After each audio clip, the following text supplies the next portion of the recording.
Hi, welcome everyone. I'm Jennifer Gunn, and I am faculty in the program in the history of medicine, and I am the director of the Institute for Advanced Study. IAS Thursdays brings ideas, conversations, and viewpoints from a wide range of scholars to the heart of the university and is designed for scholars from all walks of life.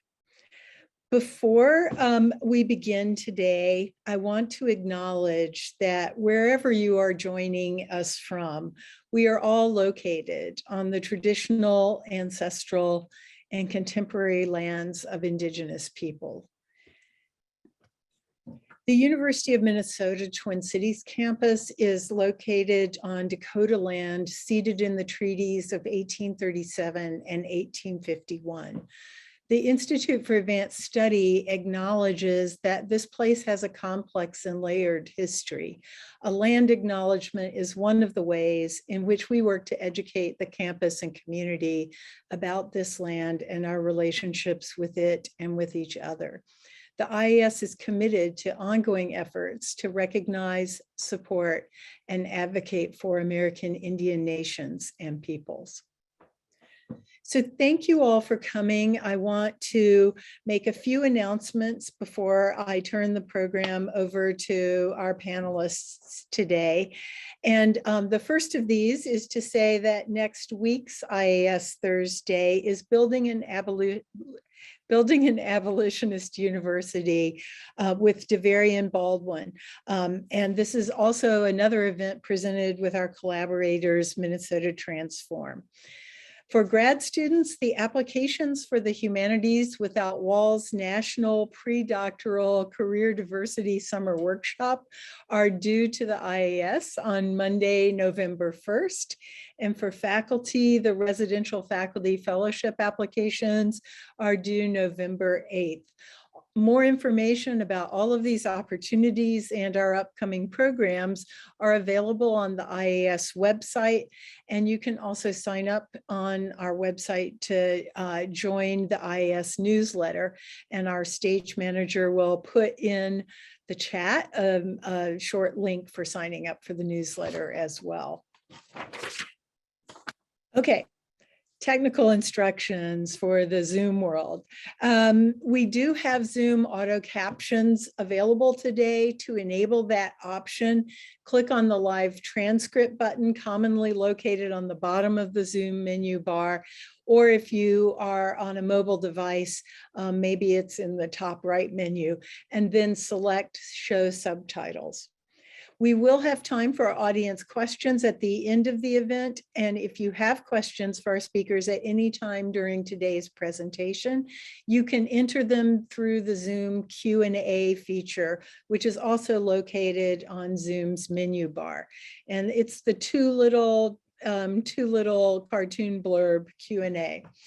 To introduce yourself, share resources, or have conversations with others during the event, use the chat feature also found on the Zoom menu bar. And please be sure to select all panelists and attendees when you send your message, if you're intending to send it to everyone, I should say. And so remember, questions for the panelists go in the Q&A box. Anything else goes in the chat box.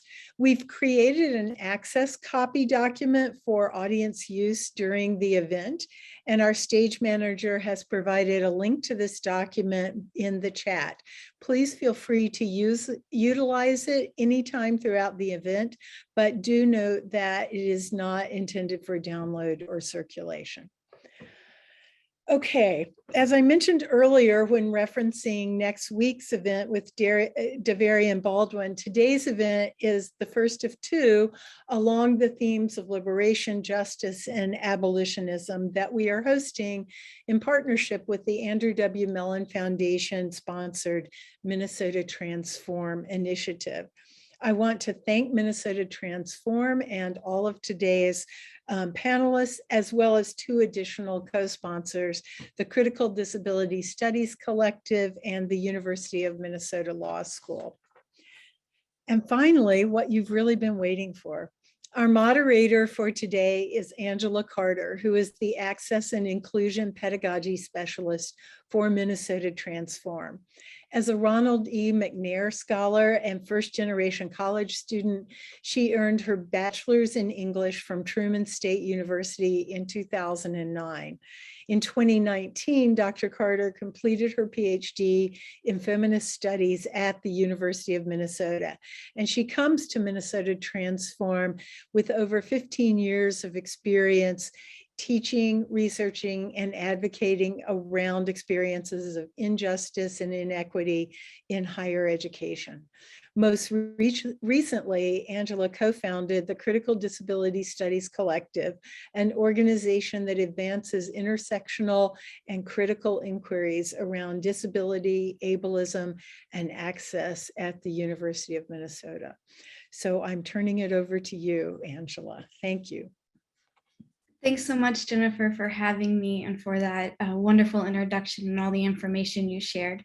My name is Angela, and I use she, her pronouns. I am a white, femme-presenting woman with a disability. I have an asymmetrical haircut. I'm wearing a green blouse, and I have clear glasses.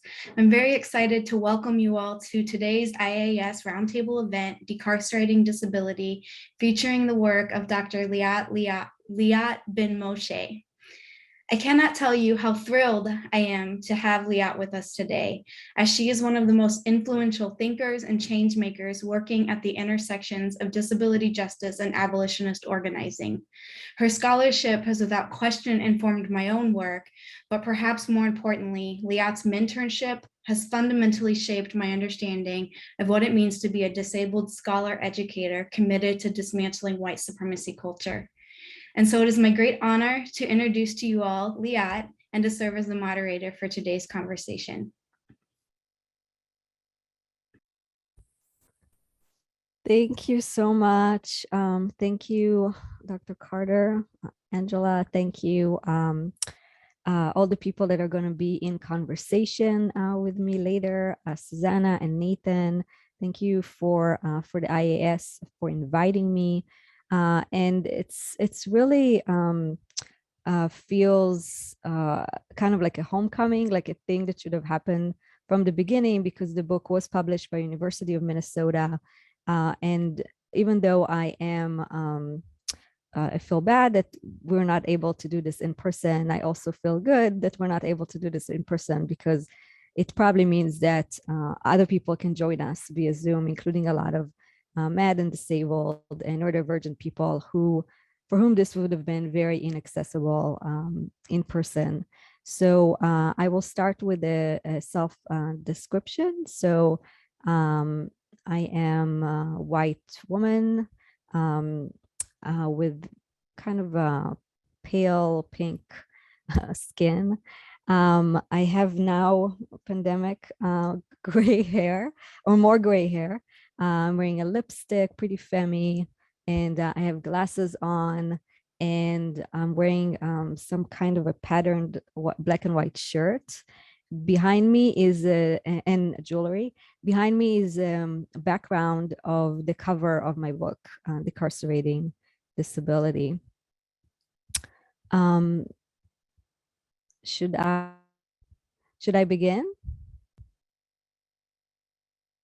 Please do. Or Angela, did you want to do more introduction?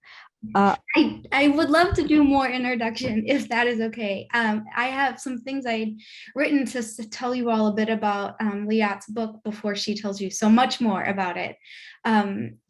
So yes, absolutely. For those of you who aren't familiar with Liat's work, she is a associate professor of criminology, law, and justice at the University of Illinois, Chicago. Her work is widely anthologized and has also appeared in journals such as Feminist Philosophy Quarterly, Disability Studies Quarterly, Critical Sociology, and Punishment and Society. In 2014, Liat co-edited a groundbreaking anthology with Allison Carey and Chris Chapman entitled Disability Incarcerated, Imprisonment and Disability in the US and Canada. This is a book I recommend to many and everyone who asks me about where to start with this work. So if you haven't read that, after you finish Liat's new book, you can go back to the anthology. Her new book that she's going to be talking to us with us today about is Decarcerating Disability, Deinstitutionalization and Prison Abolition. In this text, Liat asks us to expand our thinking around the complex histories and radical possibilities of abolition as a framework for liberation movements. Through an examination of the closure of disability institutions and psychiatric hospitals, Decarcerating Disability presents a nuanced argument for centering an intersectional understanding of racism and ableism in conversations addressing mass incarceration and the prison industrial complex. And with that, Liat, please take it away. Thank you so much, Angela. Thank you, Angela. Before I begin, let me just say that I am not in Minnesota. I'm in Chicago, which is the traditional territory of the three fire people, the Ojibwe, the Ottawa, and the Potawatomi, amongst others who were here before Chicago was Chicago and are still here. We have pretty thriving Indigenous communities today. So again, thank you for the invitation. What I'm going to do, I will screen share. Can I have a thumbs up if my screen came on and you can see a PowerPoint? Yes. Can folks see a PowerPoint? Yeah. Okay, cool. So what I'm going to do today, the event will be about 25 minutes from me. And then we're going to go into a moderated kind of conversation for another 25 minutes or so. And afterwards, we will open it to the Q&A, as was mentioned earlier. So in the 25 minutes that I have, I wanted to talk about various concepts that are in the book and are in the work more generally. And hopefully this will give us some also formulation for the conversation that ensues after I shut up. So the slides, I'm going to read them pretty much verbatim. And there's only one image in the slide, which is an image of the cover of the book. Everything else is text, and I'll read it out loud. There's various concepts in the book, like carcerality, racial criminal pathologization, CRIP or man of color critique, and deinstitutionalization. So I will talk about what they mean and how they are related. And then I will talk very briefly about maybe one or two lessons from deinstitutionalization, which will lead us straight into the kind of moderated discussions with Susanna and Nathan coming up next. So what do I mean by carcerality? On the slide is the cover image of the anthology that Angela referred to earlier, Disability Incarcerated. And, you know, the work really, in a written form, really started there. The point of a lot of this work that tries to connect incarceration and disability is about broadening what gets to be defined as incarceration. And in this book, what gets to be defined as decarceration. So incarceration happens in various locations, such as nursing homes, prisons, institutions for people who are labeled as intellectual, developmental, or psychiatrically disabled. And this is really important, especially if we think about our time and COVID, for example. So these are all segregated congregate facility, but they are also all sites of incarceration, in my opinion. It's also, when I say carceral, what I mean is also that medicalization is a related conduit to criminalization, and they both entail surveillance, policing, and confinement. So when I say carceral, I don't just mean prisons. And of course, this comes from the work of Michel Foucault and the work of many, many scholars in critical prison studies. But what I think was unique about Disability Incarcerated And what is unique about the activism of a lot of disabled, mad, and neurodivergent people is that we focus on disability sites of confinement, asylums, residential institutions, nursing homes as such, as not an analogy to confinement, but actual sites of incarceration.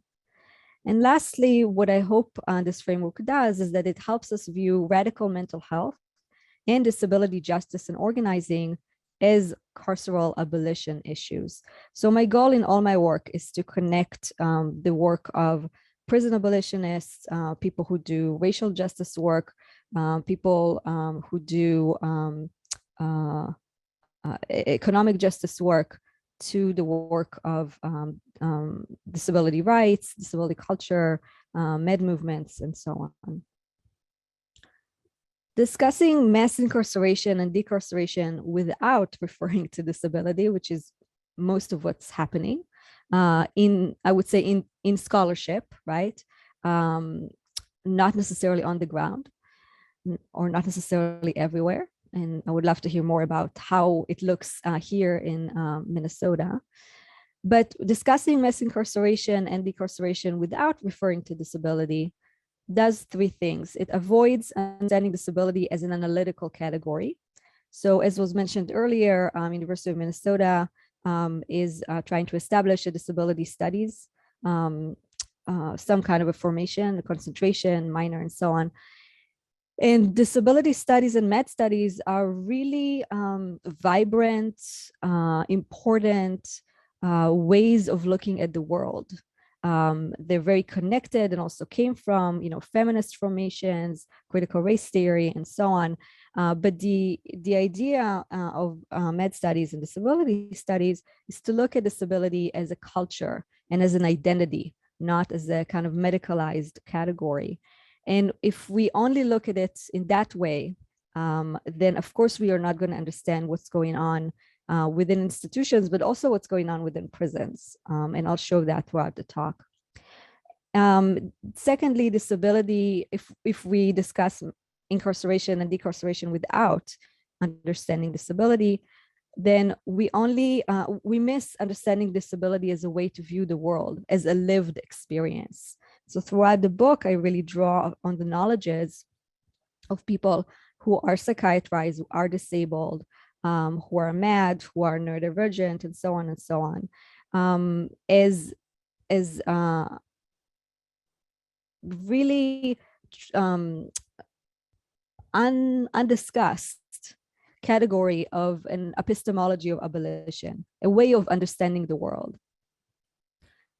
And thirdly, we miss a whole way to inform policy and activist resolution to very important social problems such as incarceration. What I offer in the book more specifically is what I call, when I say I call, I mean, this is kind of more down in the slide, based on the work of people like Rod Ferguson, Gina Kim. So Gina Kim and I kind of termed the term crip of color critique around the same time, but I'm also expanding it to be mad or crip of color critique. But people like Rod Ferguson, Gina Kim, Kathy Cohen, Dean Spade really created this formulation. I just took it in the direction of mad and disabled people. So what is a mad or crip of color critique of incarceration and decarceration? Well, it's not just about those who identify or are politicized as disabled, or even as disabled people of color who are caught up in these systems, although it is really important to recognize the really high numbers of disabled people, especially those of color, in carceral systems. But the framework is not just about that. So it's not just about the overrepresentation of disabled people in prisons, for example, or in other sites of confinement, of which there definitely is. Anybody who's been in prison, for example, would recognize the really high numbers of learning disabled and otherwise disabled people in there. but it's about how disability and debilitation are intrinsic to incarceration, meaning it's by design. The system itself is disabling and it's maddening. And I'm drawing here on the framework of debilitation of Jasbir Puar, Lauren Berlant, and others. What I mean is that the state targets to debilitate through incarceration. And also the fact that all of that is a racial project. So this targeting to debilitate, if you go into a prison, you'll see who's there. And it's not just disabled people, it's a lot of people of color and a lot of disabled people of color. And the whole project is a racial project, as a lot of prison abolitionists have pointed to. So a MAD or CRIP of color critique is about centering the experiences of disablement and ableism in criminal, racial, and social justice movements. And hopefully what that does is that it helps us combat this coalitionally. One of the terms that I use a lot in my work, again, drawing on a lot of other people, is this term of racial criminal pathologization. What I'm trying to do here is to connect the work of prison abolitionists and theorists to disability.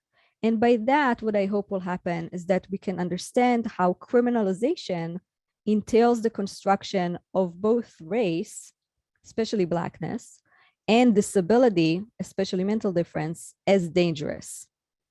So pathologization is also about, and particularly is about, white supremacy. And criminalization is very much connected to medicalization and pathologization. So what I'm trying to say here is that by the term racial criminal pathologization, I'm using, it's a very long-winded term, but I'm using it to say that we can't actually separate those three processes. Racialization, criminalization, and pathologization go totally hand in hand and have done so, since eugenics and before that. So we have to understand them as intimately connected and intersecting. Another term that is related that I use is the term race ability, more specifically. So not only in relation to criminalization, but race ability are the ways that race and disability and racism, saneism, and ableism are intersecting oppressions, and how race and disability are mutually constitutive and cannot be separated from each other, either in their genealogy or in their analysis and manifestation of oppression and state violence. For example, the high number of people who are subjected to police killing, the high number of people who are subjected to incarceration, who are disabled people of color. But also raceability is very helpful as a term when we talk about iteration of resistance in the form of disability justice, for example. So one of the things, I just said the word iteration of resistance. What do I mean by this? In the book, I focus on deinstitutionalization. And I focus on prison abolition, and I study the genealogy of what does it mean to have an understanding of incarceration that talks not about reforming spaces of confinement, but about abolishing them. So whenever I give, kind of workshops or longer talks about prison abolition, often a lot of people say, okay, fine, prisons, they suck, they're horrific. But surely you don't mean we can abolish them now, right? Like abolition is something that represents a utopian vision of the world. It represents a utopian vision of human nature. It's unrealistic for the current state of affairs. Like maybe we can do it, in a generation, but we can't just like abolish things right now. It would only work in other countries. People usually point to Sweden, for example, or something like that. Smaller, a welfare state, and that it's not prescriptive. It doesn't really, okay, you're telling us to abolish, but you're not telling us how to abolish. So what do we do? So what I try to do in the book, and a lot of us have been trying to do for a long time in our activism, is to say that, well, it already happened in the US. Deinstitutionalization, or I should say abolition of carceral enclosures, abolition of carceral spaces, is not a utopian dream for the future, but is something that has already happened, and not in Sweden, but happened in the US and in Canada in the form of deinstitutionalization in mental health and intellectual and developmental disabilities. So it's not a utopian dream for the future. It actually is something that has occurred in the US already, and is also something we can learn from for other abolitionary movement. So yes, it's not prescriptive. There's, you know, I'm not saying that the lessons of deinstitutionalization, you can just plop them into the realm of prison abolition, but it does offer very interesting lessons. So what is deinstitutionalization? Well, I define it in three ways. One is it's the transition of people with psychiatric, mostly psychiatric and intellectual developmental disabilities from state institutions, you know, residential institutions, asylums, psychiatric hospitals, transition from that into community living. Second, it's also the closure of these large state institutions and hospitals. So it's not just the transition of people, but also the actual kind of spaces, the resources, and all that comes with that. But thirdly, and this is what I add to the definition of deinstitutionalization that I think is unique, is that it's not just a process. It's not just something that happened. It's something that a lot of people fought for, particularly people who were institutionalized and their families and activist lawyers and a lot of others. It's a framework, it's a logic, it's a movement. And we can learn a lot from this movement into understanding also questions about policing and questions about incarcerations in prisons, but also a lot of lessons on its own. What I try to do in the work is to complicate this hegemonic narrative of how the deinstitutionalization happened. And I construct the genealogy of deinstitutionalization.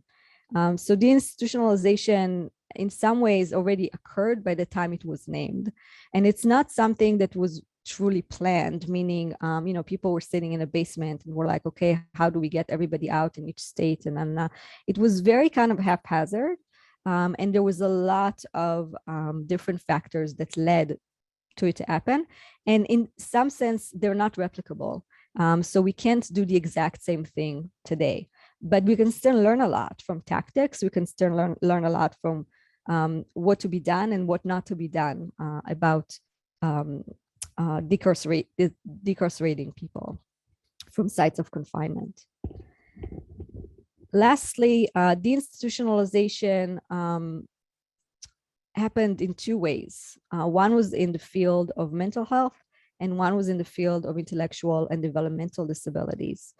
And this is really important to say upfront, because when I say deinstitutionalization, or when people say deinstitutionalization, most people think about the closure of psychiatric hospitals, but that was only one story. The second one was the closure of residential institutions for people with intellectual and developmental disabilities. And they didn't happen at the same time. Deinstitutionalization of people that were labeled as mentally ill began in the mid-1950s onward. But the deinstitutionalization of people with intellectual or developmental disabilities gained more prominence in the 70s, so about 15 years later. And the two forms of deinstitutionalization sometimes met and sometimes did not, and sometimes people in one field learned a lot about what to do and not to do from the other field. But it's really important, the point that I want you to get here is that it wasn't just the closure of psychiatric hospitals, even though that became in the public imaginary what deinstitutionalization is. Instead, though, of learning from the lessons of deinstitutionalization, as I just suggested, it is often blamed for the rise of imprisonment. So one of the things that I try to do in the work is to understand this narrative, the narrative of what I'm calling prisons as the new asylums. And this narrative paints deinstitutionalization as the culprit for the plight of people with mental health differences, both inside of prisons, meaning why are there so many people with mental health differences in prison? Because of deinstitutionalization, because it failed. But also outside of prisons.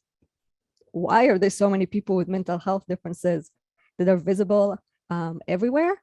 Well, it's because of deinstitutionalization, because it failed. But the problem with that narrative is that it's not actually true. The rise of incarceration has nothing to do with deinstitutionalization.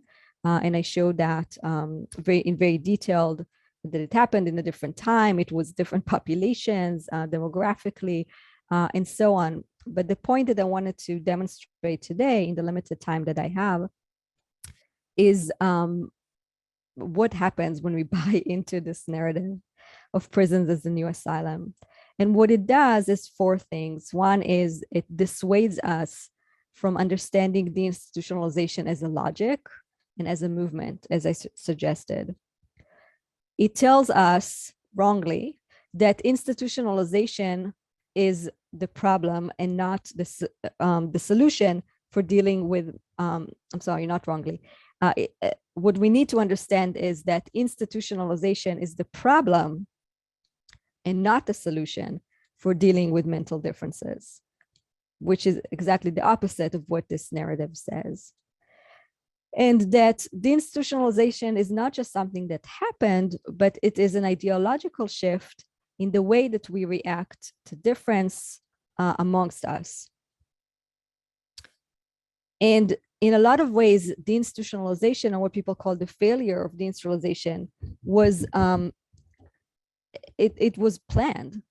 It was targeted by policy, was targeted by the state, meaning that when institutions closed and funding and otherwise was supposed to go to community mental health and other things, the money never came. And this was by design. And it's not that there wasn't money. I mean, the welfare state was decimated at that time. So we're talking about the 70s, 80s and onward. So the welfare state was decimated, but a lot of money went into corrections at the same time. So it's not a failure of advocacy or a failure of vision. It's actually a policy that happened by design. And lastly, and I'm starting to wrap up here, lastly, it dissuades us from understanding deinstitutionalization as the biggest decarceration movement in US history, which is what I'm trying to convey. So one lesson, and then I'll end, from deinstitutionalization that we can think about is about the difference between abolition and reform, or abolition by what's called in the literature abolition by attrition, meaning let's release people who are mentally ill from prison, let's release young people from prison, let's release old people from prison, but yet they're still prison. So one lesson about that is about the role of exposés and lawsuits that we will talk more in our discussion. What happened, a lot of people think that deinstitutionalization happened, and again, I'm really just giving one example and then I will end, but a lot of people think that deinstitutionalization happened because people saw it on TV. People saw the conditions of confinement in institutions, in asylums. They read about it in newspapers. It was horrific. And people just said, this cannot be happening, no more. And the same with prisons, right? At the same time, we have like Etika, we have, some kind of idea of how, starting to get an idea of what's going on inside prisons a little bit as well. So exposés and lawsuits, class action lawsuits, but particularly exposés, brought the plight of people who were institutionalized and incarcerated into the kind of limelight. And they brought to the public imagination the horrific conditions in institutions.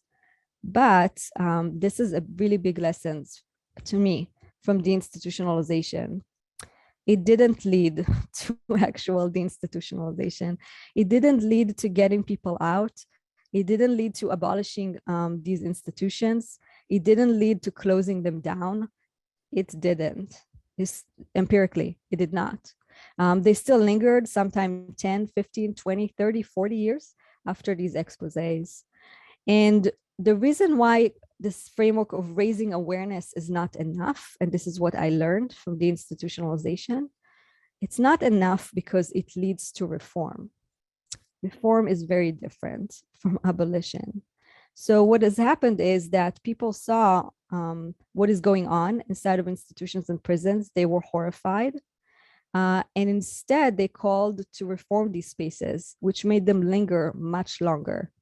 Let's put more money into it. Let's put more resources into it. We can't just have one position for 1,000 incarcerated people in institutions. Let's get more staff. Let's get the unions involved. And when that happened, more overcrowding, right? Which is something we talk about in prisons now. Mass incarceration, overcrowding. That doesn't lead to closing the prisons. It leads to the buildup of more prisons. That is what's happening. So in addition, so this is what Rachel Herzig, who's an amazing abolitionist organizer, she calls it tweaking Armageddon. So reform or critiquing prison conditions or institutional conditions does not critique the rationale of confinement. Questioning how effective services are doesn't lead to questioning the legitimacy of imprisonment, of segregation, of caging people in the first place.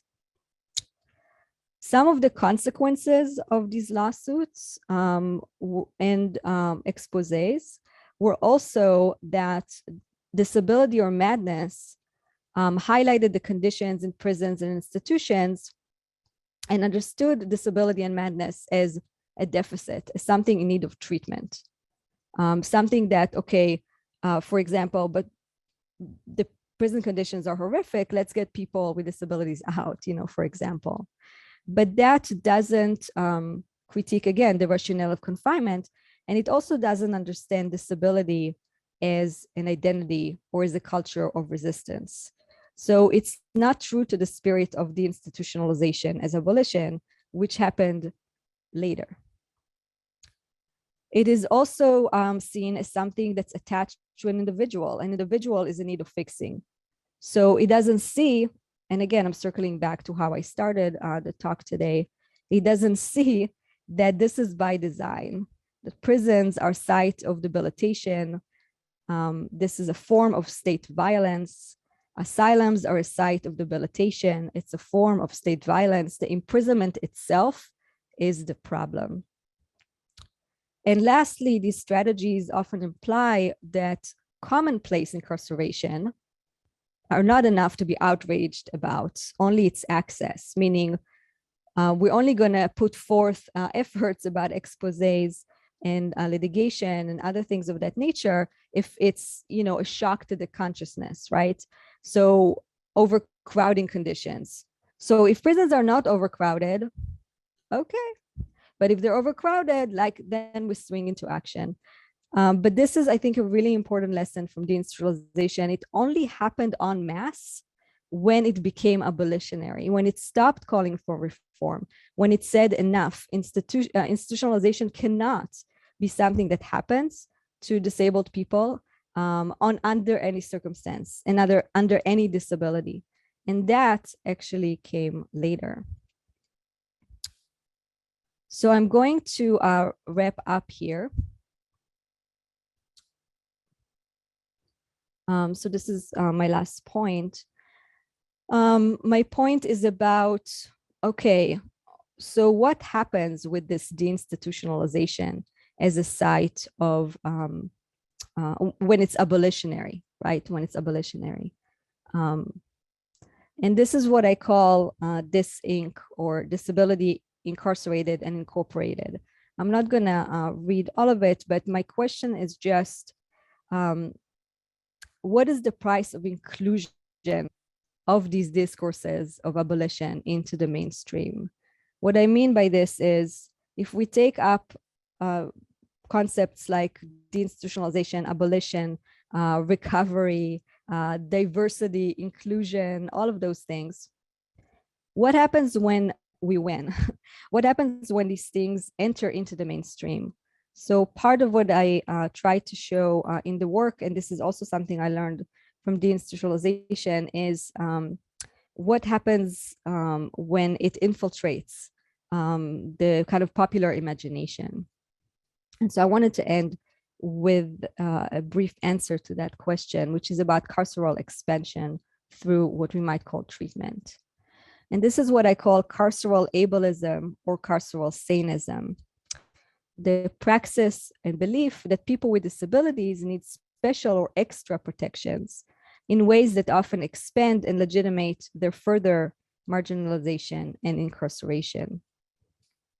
So what I'm trying to say is that now, what some of the things that we call alternative to incarceration, like mental health jails, social worker instead of police, psychiatric confinement instead of imprisonment, drug courts and drug criminal justice facilities, that all of those things are not actually alternatives to incarceration. They're just incarceration by other means. And when they're done under our name, which is the name of disabled and mad people, that's when we need to be very kind of mindful of carceral expansion or carceral ableism or saneism that's done in our name. Thank you, Liat, for walking us through your work and sharing such amazing concepts. I'm really excited to talk in more detail about everything that you just shared with our two interlocutors that are going to join the conversation. So at this point, I'd like to introduce Dr. Susannah Blumenthal.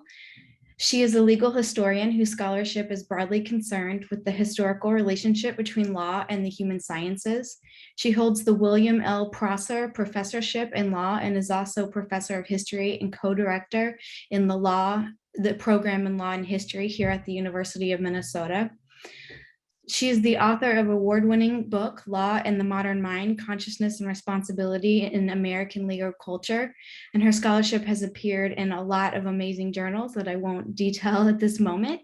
Her new current book-length study is entitled The Apprehension of Fraud, which explores the role of law in policing the ambiguous borderland between capitalism and crime in modern America. Welcome, Susannah. I'd also like to bring Nathan Stenberg into our conversation this afternoon. Nathan Stenberg is a first-generation disabled college graduate and PhD candidate in theater and performance, historiography, and leadership, and is currently holding the Leadership and Equity, Inclusion, and Diversity Fellowship here at the University of Minnesota. He researches a former state institution for the disabled, the Pennhurst State School and Hospital, turned for-profit haunted house attraction. His dissertation examines how Pennhurst serves as a site to interrogate legal, medical, and societal perceptions of disability through performance. Nathan received a BA in music from Roberts Wesleyan College in 2014 and his master's in divinity from Princeton Seminary in 2017. Welcome, Nathan and Susannah. I will turn it over to you, Susannah, to offer Liat a few thoughts on her work and some of your reflections, and we can dive into conversation.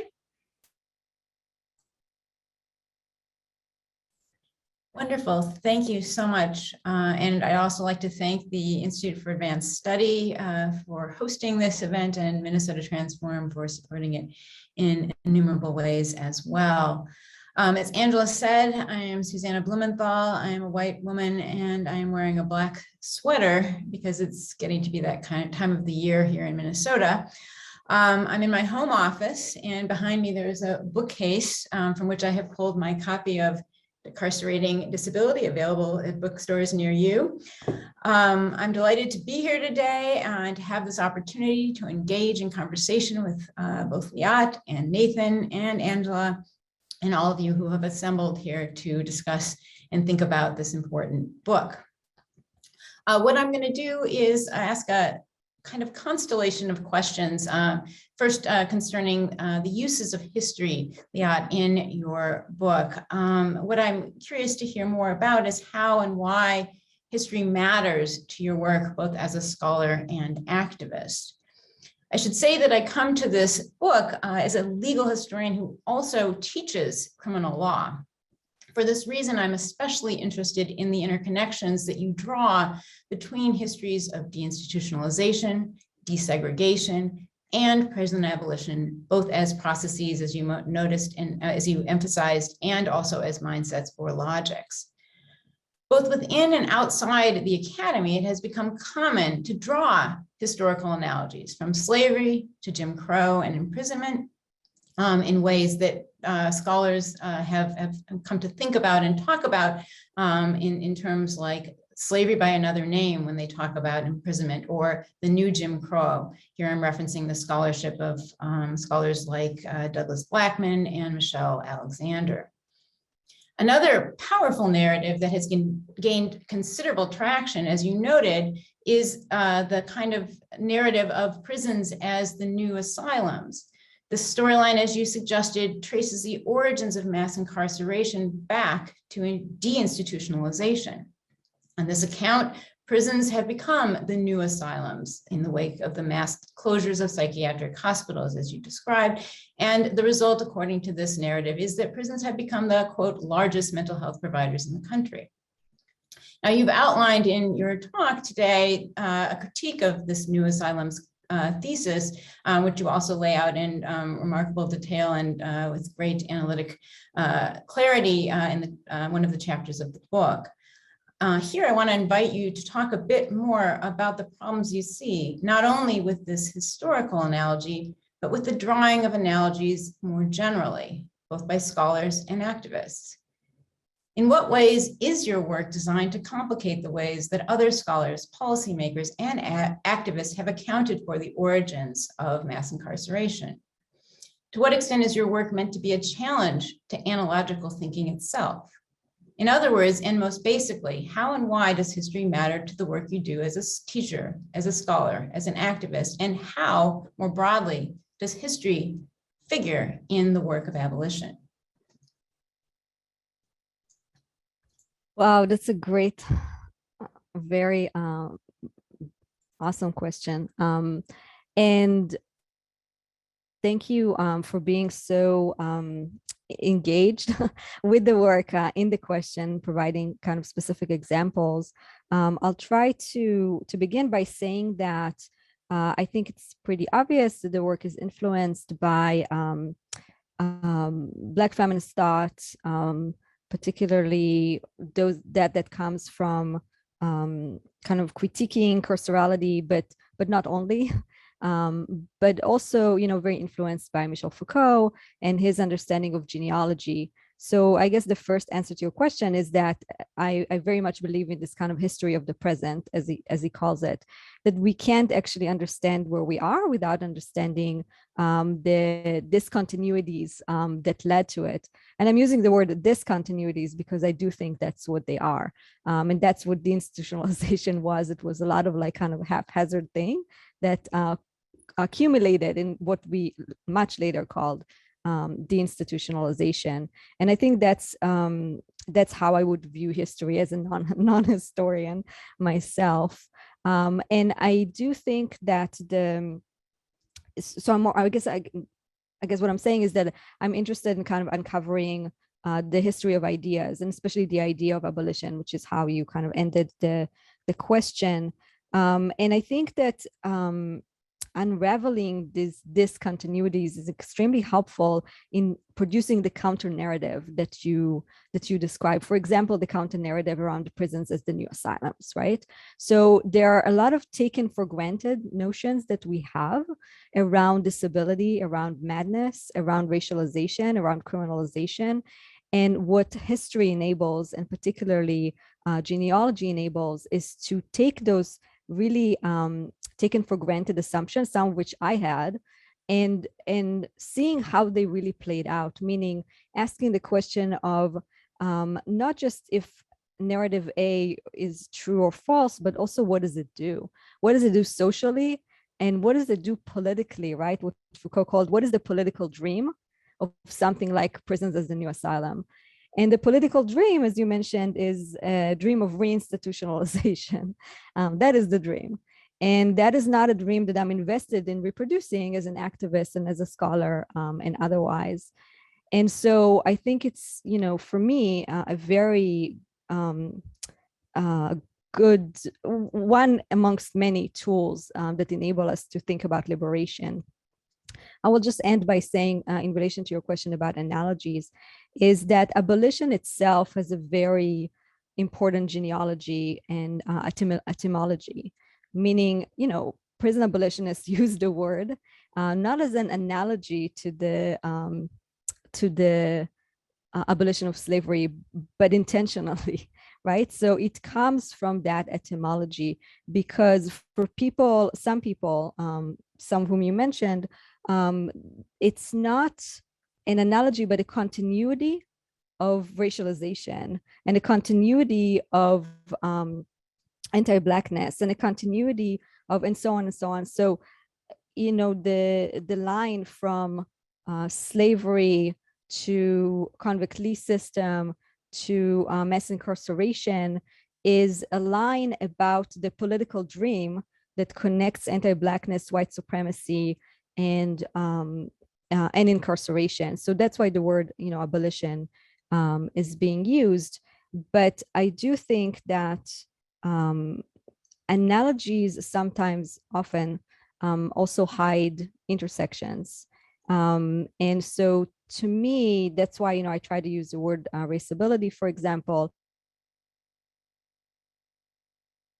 to try to say it's not that one is like the other. I think a lot of scholars have said that, including in disability studies, which I think is leads us to what, I'm not sure, but I'm trying to more lead us in towards kind of coalitions, right? So it's not that race is like disability or who's more oppressed or something like that, but is that they're co-constitutive. And I think or hope that that leads us to a coalition that understands oppression and freedom more intersectionally. Thank you. That was really helpful for me, actually, how you just named that there. I see a note from many people in the Q&A, and I want to bring in this question by Gail Dubrow, who's here with us at the University of Minnesota, before I turn it over to Nathan to ask his question or his next question. But Gail asks, is this a disciplinary difference? Historians search for what is distinctive in each historical trajectory. Social scientists search for overarching concepts to describe phenomenon. I'm wondering if you have a thought about that, and then in ways that that might also connect with some of the things Nathan has been thinking about. I'm happy to talk about that, you know, more expensively. I'm such a nerd about stuff like that. So I just won't right now, because otherwise I'll talk for like forever, but I would say, yes, it's a disciplinary difference.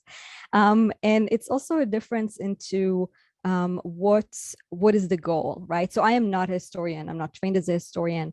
I really just use history as one of many tools to understand the connection between the past and the present, which I know is not what historians do. So just putting it out there, I do know that, but I'm not a historian, so I guess I could do that. I'm really much more interested in those kind of question of like, what is the social political consequence of a particular way of understanding the world? So I'm interested in this kind of like history of particular ideas and how they came, and what are the consequences of doing and not doing. What are the possibilities that kind of went away, with time, but were present in a particular formation and not in other formations. So I do feel there's like a little bit of a connection between history and social science here, but I'm definitely not a historian in that way.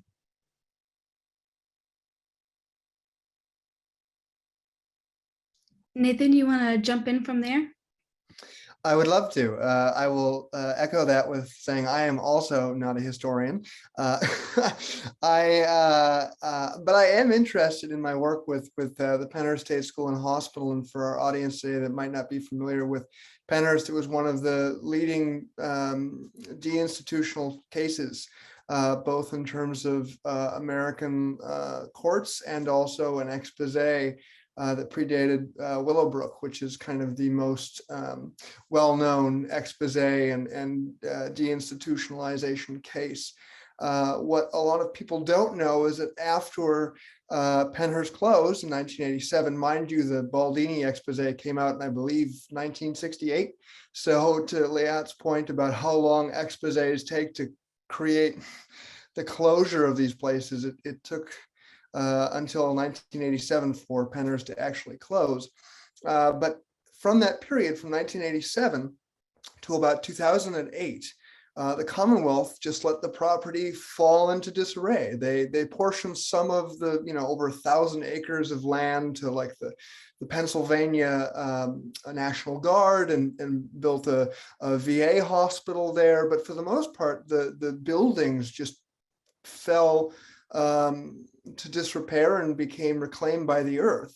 And in your fifth chapter, and after that in 2008, then got turned into a haunted house. It was privately purchased by some landowners who had wanted to redevelop the spaces, basically Starbucks and apartments, but then they decided it was more lucrative to actually play off of the paranormal qualities that the site had gained over the years. And they've now created this haunted house where a majority of disabled and mad people and LGBT folks and a whole variety of other minority communities come together to haunt and to create this haunted attraction in a place once designed for their segregation from society and slow death.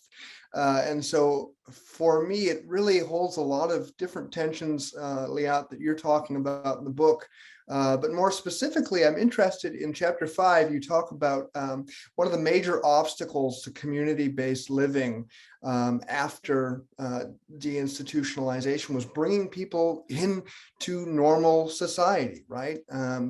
And again, the intersections between bringing people into non-disabled society just as integrating into white society. And the connection that once again between race and disability. And you bring up property law specifically, and you mentioned that property law is not some neutral entity, but something really grounded in this violent and coercive right to have the rights to be violent. And I'm curious what perspective you could bear on the kind of afterlives of institutions, right? Because so many of these sites, after they close, are state property that just sit. And what do we do with that, right? And how does property laws and the very non-neutral nature of property laws affect how we consider what happens to those sites? Yeah, thank you, Nathan. I think that was more of I don't even want to take away from it by answering it, because I think that is such an important just affirmation of the work that you do, and also like a call for action that I think a lot of people need to take up, to be quite honest. I also, noticed in the chat, Bill Bronston joined and talked about his book that, yes, everybody should read, about Willowbrook. And I should also say, if it's not completely obvious to people who know, I was trained by a social scientist, particularly Steve Taylor, who passed away from Syracuse University, who was very, kind of, I think, formidable in the deinstitutionalization genealogy. And I think, it's important to say that also in regards to Susanna's question and your question, Nathan, because, to me, there was never a separation between like my training and activism, or something of that nature. So somebody like Steve Taylor, who was very engaged in getting people out of institution, that was not something I did for research. I mean, that is like an impetus, right? And so I think that what you're talking about, Nathan, I think you're bringing in a few really interesting, very important, again, calls for action. One of them is about, or I think is about, the kind of for-profit nature of the, what is geographers call post-asylum geographies. Right, like what happens to these sites of confinement and state violence. I keep saying that because I don't think in disability rights people say that. The forms of state violence, what is happening to people in institutions, and some people said in the chat, the institutionalization is not over. It's not over. It's still happening. I'm in Illinois. I mean, we're like some of the worst offenders in the US in terms of institutionalization. I'm glad that you're bringing up the post, but for some people, it's not the post yet, like they're still in it. But what I wanna, kind of mention is also in terms of Pennhurst, just as an example of like the haunted attraction, right? That it's for profit, and this is what's kind of happening a lot with these spaces.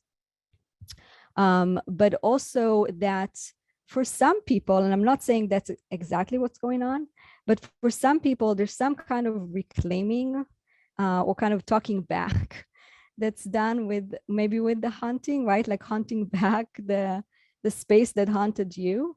But of course, it's not necessarily also a thing that's accessible to everybody. I mean, I know a lot of people who were, traumatized by incarceration and institutionalization, whether in prisons or other sites of confinement, who will never, ever, ever set foot on that space again if they can at all possibly do that because of the kind of re-traumatizing nature of it. So I think it's varied. I mean, the reactions, I don't want to say that, like disability or MAD movements are somehow one thing and that we all like meet on Wednesday and decide, oh, what shall we do in disability and MAD movements this week? I mean, this is absolutely not how any of this works. So I really appreciate like the nuance of the story that you mentioned. And I encourage people to get involved with any actions that try to speak back to this, just for an example, Susan Birch's book, Committed, came out recently.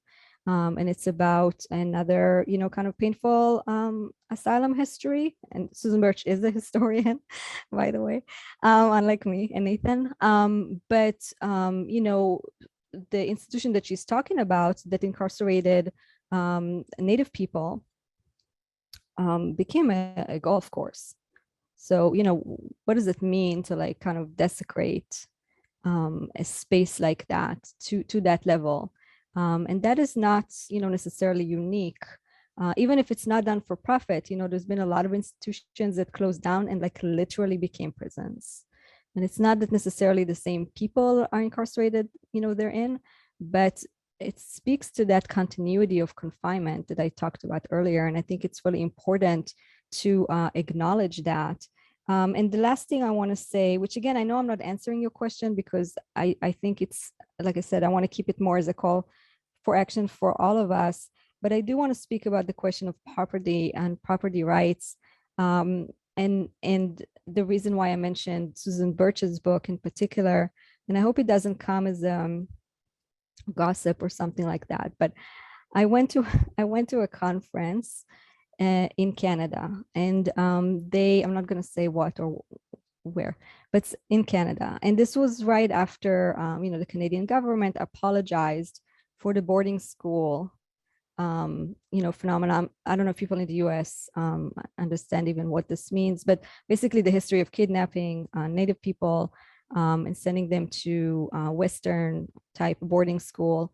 And some of them never even, knew who their biological families were, because they were given to white families, white settler families after. So the Canadian government apologized, for that.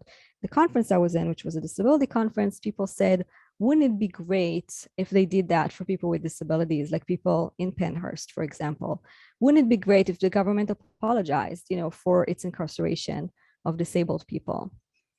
And I sat there in kind of disbelief. And this is exactly to your earlier question, Susanna, because this is not an analogy. A lot of, all of the children that were in boarding schools also were disabled. How can you be not, with the trauma of boarding school? I don't think that we should think about reparations as kind of this oppression Olympics situation. The reason why this is related to your question about property, Nathan, is because property assumes that we own land, for example. We do not. We live on stolen land. We all do. And so to me, that is where we start the conversation. This is not like an analogy of one or the other. I think if we want to think about something like reparation, or what do we do with the land, is that we think through it with the stewards of the land, which are, Native people in that community, for example. I think that's a really salient point for so many of us at the University of Minnesota, and the work and conversations that have been happening here at the university about our relationship, the history of this land grab university with 11 recognized Indigenous nations here in this state. So I think that's a really great question that I hope we can come back to. I'm wanting to pull some of the some threads from your non-answer to Nathan's question that I think really brings in some of the questions that have been being posed in the Q&A, and also some of the thoughts that we also discussed in preparation for today. And one of them is around the idea of reclaiming. So one of our audience participant members asked to define the word MAD and how you're using that, what that means in community. And another person is wanting to understand the reasons why you, Liat, differentiated between mental health disabilities, psychiatric disabilities, and developmental disabilities in your work. And I think those questions lead me to more of these other questions that I'm grouping together in thoughts of community engagement, or sort of how folks respond to ideas of what we do next, abolition, thinking about Sean has asked about the idea of replacing bad institutions with different types of institutions as one response. Another person in the Q&A is mentioning restorative justice and wondering about our ideas there. So there's lots of questions that are kind of pulling these ideas of how do different communities respond to these ideas and move forward with disability justice work, abolition work, their own investment or connection to deinstitutionalization. I hope that threading made sense to people outside of my mind. It all connects in my brain. So I'll stop talking now, after I just note that I'm also not a historian, but am enjoying our conversation around not doing history as we do history. Great. So everybody has to come out and say if they're historians or not, whether they're Foucauldians or not as well, Angela. So it made sense to me, but I don't know, community questions are better answered in community. But I would just say one thing, and then, Nathan, I think this is also related to an earlier question that you asked me. I don't know if you want to kind of bring it up around categorizations and what do they mean. But I'll just say, I draw on the word MAD. I do want to answer specifically that question before I go to the more broader aspects, because I use the word MAD intentionally, because there's a difference between being disabled or having a category of disability or mental health difference or anything like that, and being politicized as disabled or mad or neurodivergent. And I specifically use the word, disabled or crip, mad and neurodivergent, because those are the words that have been reclaimed by those communities. Not everybody. So not everybody with a mental health difference likes the word mad, but they've been reclaimed by communities that some people in those communities to talk back to their subjugation, meaning they are have become words that represent, yes, histories of oppression, but also pride. So, there's like mad pride parades, there's mad movements, there's mad studies. So this is more the politicized version of, having a diagnosis of something, for example. So you having a diagnosis of something doesn't mean that you actually identify with your disability. It doesn't mean that you understand.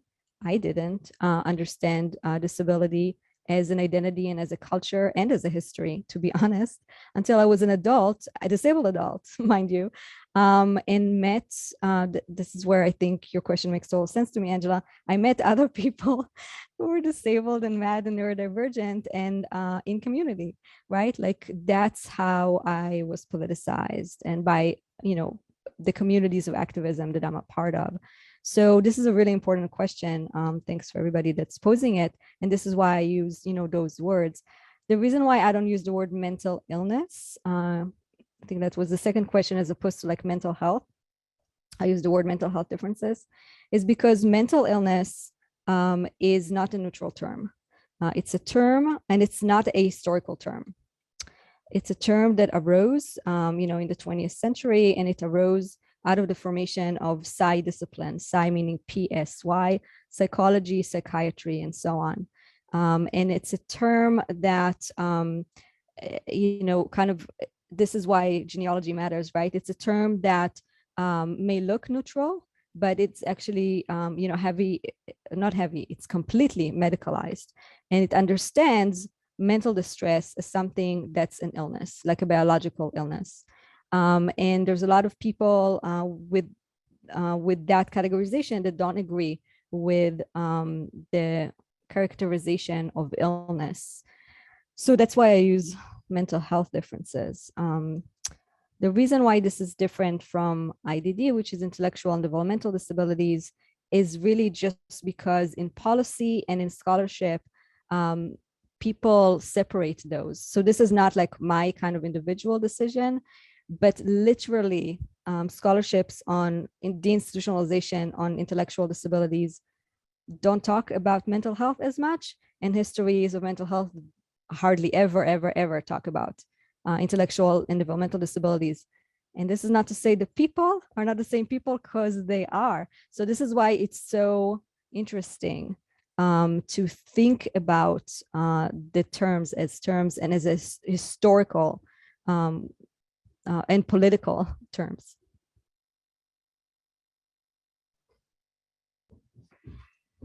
Yes, that's all I'll say in response to that.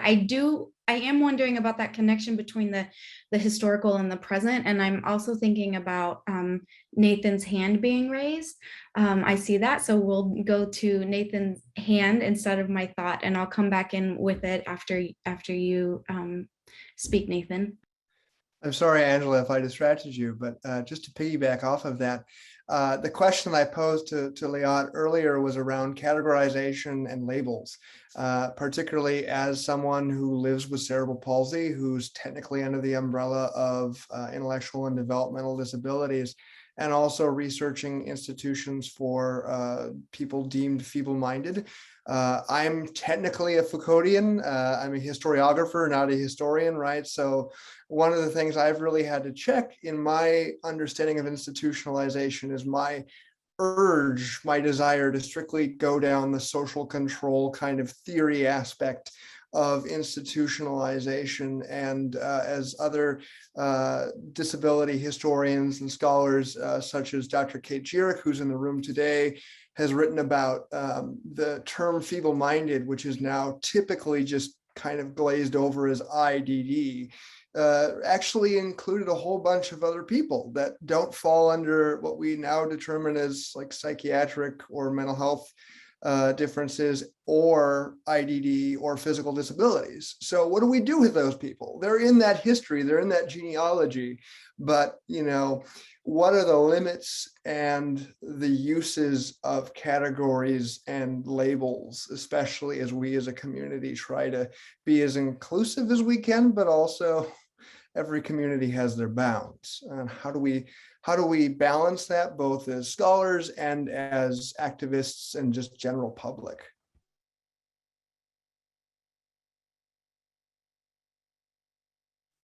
So I'm going to take it as kind of a rhetorical question, not in a bad way, but in the sense of like, how do we? I think it's a great question, and you posed it beautifully. I'm going to pass it to Angela and Susanna.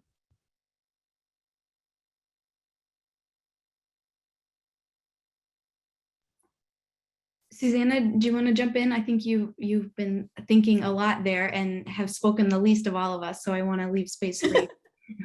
The actual historian. Well, I am an actual historian who reads and admires Foucault's work and has redeployed it and drawn upon it and critiqued it in my own scholarship.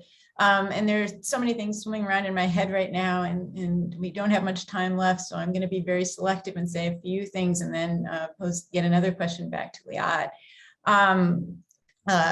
With a sidelong sort of kind of acknowledgement of the depth and profundity of what Nathan has just presented us with in terms of the history of categories. Think a lot about that too, as a historian and a lawyer. And one of the things I think is true about us as legal historians, to go back to Gail's really interesting question, is that at least within the sort of worlds that I work in, one of the things that I think legal historians end up doing is mediating between concepts and the particularities of historical trajectories and the granularities of lived experience. And we're accustomed to thinking in cases. And so we're mediating between those kind of big ideas and complexities of individual lives all the time. And I especially love the way that Liat's book is organized around case studies, because I think that helped us to think about the really big and sort of almost forbiddingly complex ideas and concepts and theories that she's wrestling with in this book. And this is just a moment to also appreciate the ways that she draws upon so many literatures. Not only she's citing historians, if you go into her footnotes, they're remarkable as sort of a scholarly achievement in and of themselves. She also draws upon really important legal scholars like Sam Bagenstas and Margot Schlanger. Her work is also informed by all sorts of social movements in ways that are absolutely apparent in her footnotes and in the text. So I just really admire that aspect of this piece of scholarship. As I think and reflect on this conversation, I want to kind of take it to the law more expressly in this last bit of time that we have, and talk both about the way that law figures in the work that you've presented us with here, particularly your discussion of decarcerating through courts, because I detect in the writing a certain ambivalence about law. There are lots of ways in which you sort of acknowledge and appreciate the work of heroic judges, of activist lawyers, and imagine and think that courts can be a space within which these sort of kind of cruelties and inhumanities can be exposed, possibly more effectively than newspapers that do, the Geraldo Riveras of the world and their exposés. So maybe the courtroom is a better space or a more promising space for a real sort of reckoning with these kind of forms of injustice. But I also see you worrying through the implications of a lot of these cases and documenting the extent to which these cases actually, in many ways, reinforce carceral logics and expand the carceral state. And so I'm left not sure how to think about law after reading this book. And I wonder if you could just talk more generally about sort of liberal legal culture and rights talks and the kind of perils and promise of mobilizing law, especially in the sort of individualized notions of rights that kind of dominate our legal culture. And then to add a final presentist twist, even though I am a historian, I can't resist asking you about our current situation here in Minneapolis, not only the Mohammed Noor resentencing today, but also the fact that public safety is on the ballot. So I wonder to what extent you imagine your frameworks kind of informing the way that we think about the legalities of policing and thinking beyond police towards something else altogether as we sort of find the time dwindling down here. So that's a set of thoughts and questions that I pose to you. Thank you, Susanna. And, thanks for saying nice things about my footnotes.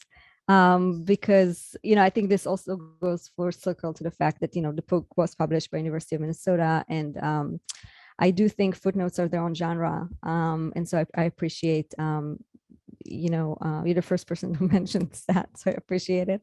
A third of the book, by the way, it's a very heavy book, but a third of it is footnotes. So, but there's a reason for that, and it's connected to your question, which is that I try to stay true to the case studies, right? So I think a lot of the times people ask me questions of like, what do we do about X or Y? And I have opinions. I mean, I really do have opinions.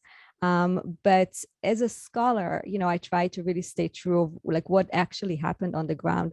So I wish I could say that law was a very useful tool for abolition. But historically, it's sometimes a useful tool for individual decarceration, right? Sometimes it's the only tool for individual decarceration. So for example, you can probably go into a prison, Susanna, I cannot. And this is, because, lawyers can, I cannot, clergy can, I cannot. And this is, sometimes the tools are forced on us by the system. So sometimes that is what we use. So when the only tool that's available to people is to file, either class action lawsuits or just, variety of briefs and and so on, then and that's what the only way to get them out, then that's what gets them out. So I'm not against it as in that sense. I hope it's clear in the book as a tactic, but I'm kind of trying to think in the book, as you stated, around the pendulum between reform and abolition.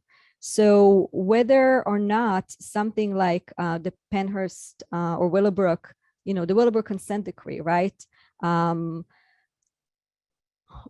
Why did it, take so long? It's because it's not just because of this and that and the other thing. It's because the law in itself is a tool of the state.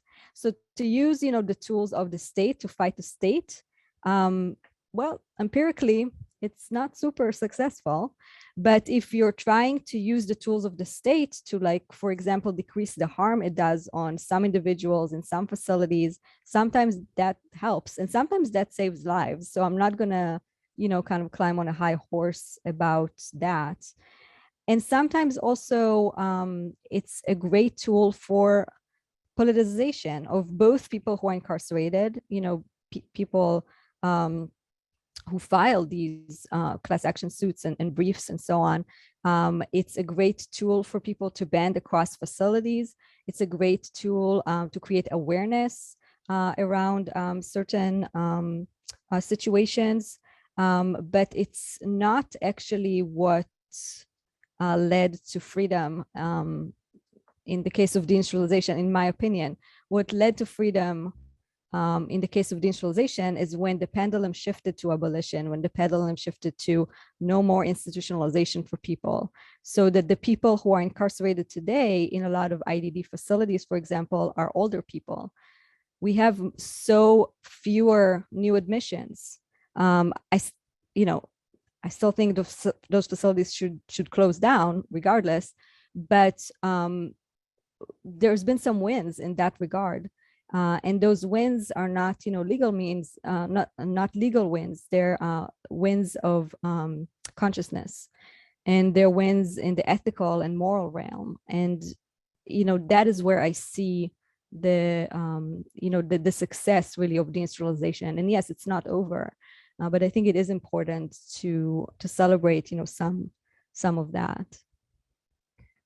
Liat, I think that was one of my most sort of exciting parts, I guess, or one of the most exciting parts in your work for me was shifting to understand deinstitutionalization to a logic rather than an action, and what it would mean to think about that in terms of changing changing the society that has made this possible, and that ways of thinking. And that was really powerful for me. And I also think it just to bring it to a close, I think it really centers a lot of the work that we've been trying to do with the Critical Disability Studies Collective here on campus, in expanding opportunities like this conversation we've had today with our partners in IAS. And I just want to invite all of the folks who have asked these wonderful questions we haven't had the chance to respond to join us in our work to create more opportunities for conversations like this one, because I've gotten a lot out of it, and I hope you all have too. With that, I think I'll turn it over to Jennifer or whomever is the one that ends us today. So thank you so much, Liat. Thank you, Angela. Thank you, Susanna. And thank you, Nathan. And thanks to all of our partners in doing this. We really appreciate it. It's been a really incredibly stimulating conversation and learning, I think, for many of us. So with that, thank you all for coming. Next week, DeVary and Baldwin, and another discussion around questions of abolitionism. So I encourage you to come back same time, same place, so to speak, next week. And thank you again to Professor Liat Ben-Moshe for making this possible today. Take care. Bye.